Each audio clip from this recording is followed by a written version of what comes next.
si Junet, isa kayo mawali next. Bukostan pa to. Okay? Gibalin. Sige, chosen to be blessed. So, wala ka pasabot nga blessed na ta, diya po to sa giluwas na kayo.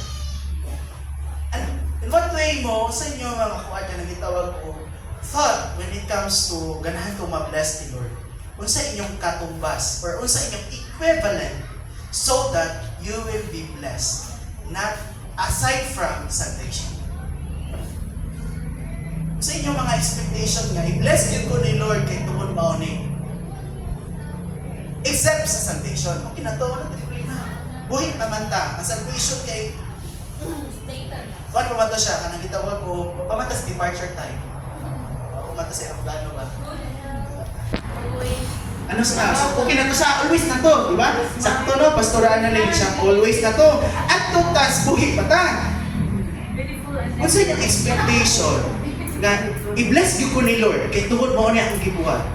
Give me even one. I-bless ko ni Lord kay Matthew 6:33. kay iuna na ko ang Diyos. Okay. Follow-up question, no? Ako'y go deeper ko ato. Tagaid ko sa imong gibuhat nga giuna ni ang Diyos. Cellphone. Before opinan ng cellphone na verse daan. Before pinag ng cellphone na ng first time. Okay? Panalagsa. Yung may cellphone ka ng pass, Before mo alay Bible. before manaog sa balay. Man pass, ikaw pa man kainom dong. Na mo na. Pero, sige. So, wala. Be, happy marriage mo ta na kasi ganahan mo mugo deeper taan eh. Masabta na to ang sunod. Happy marriage sa kasi paghiha ka imong gina-expect na panalanginan pa ka sa Ginoo. Kung alam mo kanang buhaton ako. Kung magpadayon sa pagsimba niya sa Ginoo. Kung mutabang ka sa inyo. Mutabang sa uban dili pagdinalo. Ano mo mga to? Hatabang. Yang karon kay nagkalisod man. Puspos salamat kung tabang. Bisan biya ka kalisod. Bisag half na bugas pwede i-share. Wow.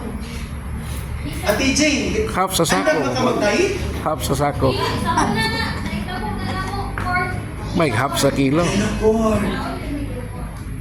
Imbis mo abot kung doon kasimana, pag kasimana na lamang. Lugaw. Lugaw. Di ka lugaw mo, nagyapon pero homo. So, kani, ato ta. In what way ka nga ang paagi sa Diyos nga itawag ko response na to, panalanginan ka kani. Ato dagat as verse 8. Verse 8. Sige, verse 8. Ano lupa, ano plano. Paper 1. Paper 8. Birthday.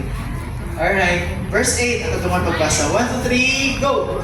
Finally, all of you should agree and have concern and love for each other.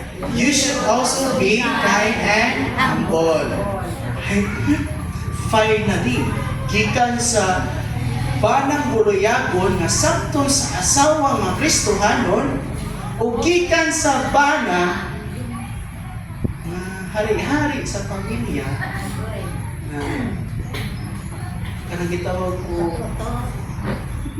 sa tawag na sa nay mga term kamot sa mga bago ka ng mga babae nga mga dragon girls. So ano mo pag-handle ana to isip believer nga husband. Oh, wala na sa diri. May dragon diri. Thank you, Lord. Dragon.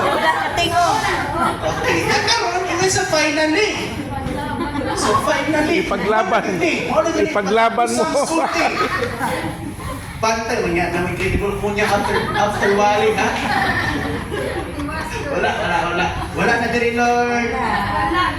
Pero bisultian yun ta, nga mo agling o have concern na atay simpatya sa uban, especially sa inyong bana o asawa. Or even in the church of God. Natay simpatya. Saan simpatya? Kaluoy. Na ate, kano sa manta mo sunod ng kaluoy? Kapaguyag siya, pilipon ka kung mo musabot. Kaluoy. Di ba?